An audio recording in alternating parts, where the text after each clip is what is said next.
It started with a feeling, not a fact, not a fight. It's just a quiet thrum beneath the skin, a tension that hummed between words and glances, a shift in tone when she said my name. I told myself I was imagining it. That's what she told me too. "You're just stressed, babe," she'd say, ruffling my hair as if I were a child lost in his own head. "You work too much and now you're seeing ghosts." Maybe I was. Maybe I wanted to believe I was because the alternative meant something I wasn't ready to accept. The woman I fell in love with, the woman I built a life around, was pulling away quietly, deliberately. Her name was Lee, and for 7 years she was my morning coffee and my goodnight sigh. The kind of woman who laughed with her whole chest, who scribbled jokes on napkins and stuck them in my briefcase. The kind who sang old soul songs while making pancakes on Sunday mornings. But that woman had started to fade, replaced by someone sharper, distant, someone always a little too tired, a little too busy with meetings. Even when those meetings seemed to happen most often after 10 p.m., I caught myself counting her lies in the same way you might count cracks in a sidewalk. One here, another there. It's nothing large enough to make you fall, just enough to make you watch your step. I found a receipt once folded in her coat pocket.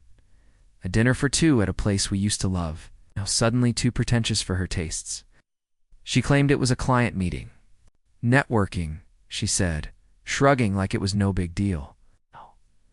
"Do you want to see the emails?" she offered once, eyes wide and defensive. I didn't, because if I asked to see proof, it meant I didn't trust her. If I didn't trust her, what were we? Doing so, I did what cowards do. I swallowed it. I smiled when she smiled, and I kissed her on the forehead when she came home smelling like cologne I didn't own. I told myself love was patience, that it was loyalty, not suspicion, that it was better to be wrong quietly than right alone. The silence was starting to scream. One Thursday night, she said she was heading to a late dinner with Marcy from Ops. Her voice was high-pitched when she said it, too bright, like she was reading from a script. I nodded, even smiled, but something in me cracked. So I went out. I didn't plan to, just drove, parked, wandered down 2nd Street, where the bars spilled laughter onto the sidewalks, like warm beer. I ended up at an old jazz bar, the kind of place that smelled like wood polish and memory. The bartender didn't ask questions. I ordered a whiskey neat and sat by the window. I watched people walk past, some alone, some hand in hand. I wondered how many of them were lying to each other. I wondered how many were being lied to. The second drink hit harder than it should have. I wasn't drunk, just numb in that floating way where everything feels slow. Then the door opened. I didn't turn. Right away, just caught the sound of heels on old wood, a familiar rhythm my bones recognized before my mind did. I turned, and there she was, Lee, hair swept up, that same rust-cold coat she wore on our 2nd anniversary. But it wasn't the coat that hollowed my chest. It wasn't even her face. It was the man behind her. Tall, confident. The kind of swagger that doesn't come from practice, comes from knowing you've already won. They didn't see me at first. She was laughing. God, that laugh. The one she hadn't shared with me in months. She reached for her glass of wine with easy familiarity, sliding into the booth like it was a ritual. I stayed still, frozen. And then she saw me. Our eyes met across the room, and the color drained from her face so fast, I thought she might faint. Her hand jerked. The glass she held slipped, caught the edge of the table, and shattered on the floor. Wine like blood spread across the wood. The bar went quiet. A few heads turned. Her date looked confused, then followed her gaze to me. I raised my glass. Not in mockery, not even in anger, just in recognition of her. Of the lie of the years I'd given to a woman who could walk into a bar with another man, thinking I wouldn't be there to see it. She stood there, lips parted, the sound of the glass still echoing between us. She looked like a ghost, like the truth made flesh. And for the first time in a long time, I felt clear. She told me I was imagining things, but I never imagined this. For a moment I thought she might come over, that she'd rush across the room, stammer an apology, pull some wild story out of the air like a magician trying to distract an audience from a botched trick. But she didn't. She just stared, hands frozen mid-motion, as if even her muscles couldn't decide what came next. The man with her, he glanced from me to her, then back again, and I saw it clear as daylight, the slow realization spreading across. His face, the slight lean back, the quiet shift of the jaw, like he was calculating the odds of getting dragged into a scene and losing. He muttered something to her, something I couldn't hear. Her eyes never left mine. It was like we were the only two people in the room suspended in amber. I lowered my glass, finished the drink, and stood. The bartender, bless him, didn't say a word as I dropped a few bills on the counter. I didn't look back. I didn't need to. That image of her frozen pale, one hand dripping red wine was already etched into the inside of my eyelids. Outside, the city felt colder than it should have. For April, or maybe it was just me, I walked 3 blocks without any real direction. Just movement, just motion, as if walking fast enough might blur the pain.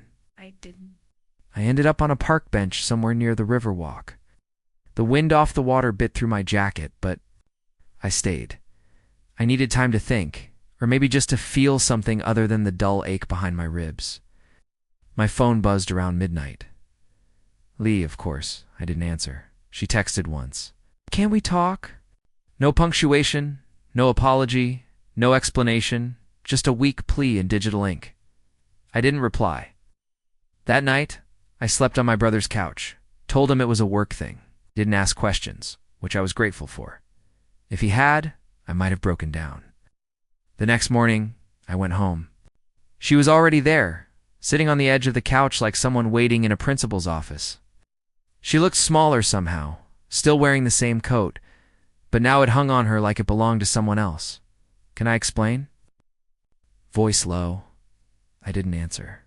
I walked past her into the kitchen, filled the kettle, and let the silence press down like gravity. When I turned, she was standing in the doorway, arms crossed like a shield. "It's not what you think," she said. I laughed, not loud, not cruel, just tired. "Lee, I saw you. I watched you walk into that bar with him. You didn't see me? You were too busy laughing." She winced. Ease. "It's complicated." "No, it's not." Stepped closer. "It's actually really simple. But you lied.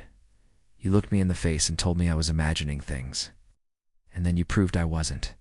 Her eyes welled up as she blinked hard like she could push the tears back in. "It wasn't supposed to go that far. I didn't mean for it to happen. You didn't mean for me to catch you," I corrected. She reached for me and I stepped back. That simple movement, just one foot, felt like crossing a canyon. "I was lonely," she said, tears slipping now. "You're always working. You're always tired. I didn't feel seen anymore." I wanted to scream, to tell her that I worked so she wouldn't have to worry, that I was tired from carrying both of us, that I didn't feel seen either, but I didn't. Instead, I said, "So you found someone who made you feel alive?" She nodded, ashamed. "It wasn't about love, I swear. It was just I wanted to feel like I mattered." "You did," I said. "You still do.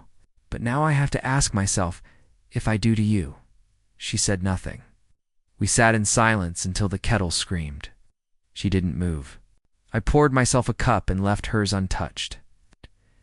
That afternoon, I packed a bag. Just the essentials, some clothes, my laptop, the things I'd need to be somewhere else for a while. She didn't stop me. She just watched from the doorway, silent again. Like she understood that words wouldn't fix this. That some wounds aren't closed with apologies, but with space. "I'm not saying we're done," I said, pausing at the door. "But we're not okay." She nodded. "I know." I walked out without looking back, because if I had, I might have stayed. And I didn't trust myself to do that. Not anymore. 3 weeks passed. 3 weeks of cheap motel coffee, long walks along roads I didn't know the names of, and endless nights staring at cracked ceilings, wondering how I got here, wondering if I was broken or if we both were. She texted almost every day at first. A slow drip of regrets and half confessions. "I didn't mean to fall for him. I miss you. Please come home." I didn't answer. I read every word, every carefully timed message, but my fingers refused to move. Because what do you say to someone who set fire to the house while you were still inside? Eventually, the messages slowed, then stopped. It was the quiet that hurt the most. I wasn't expecting to see her again that soon. Definitely not in that place. It was a Thursday, same as the night she walked into the bar with him. I was back in the city, not to see her, but to meet an old friend from college who was in town for a conference. We chose a spot at random, a little bar tucked behind a bookstore downtown. Cozy, dim, the kind of place where you could forget the outside world for a while. He ended up canceling last minute, some client dinner, or maybe he just sensed I wasn't really ready for company. So I stayed, ordered a whiskey, let the music cradle the quiet ache in my chest. And then the door opened again. The sound of heels again. The shift in air before my mind caught up.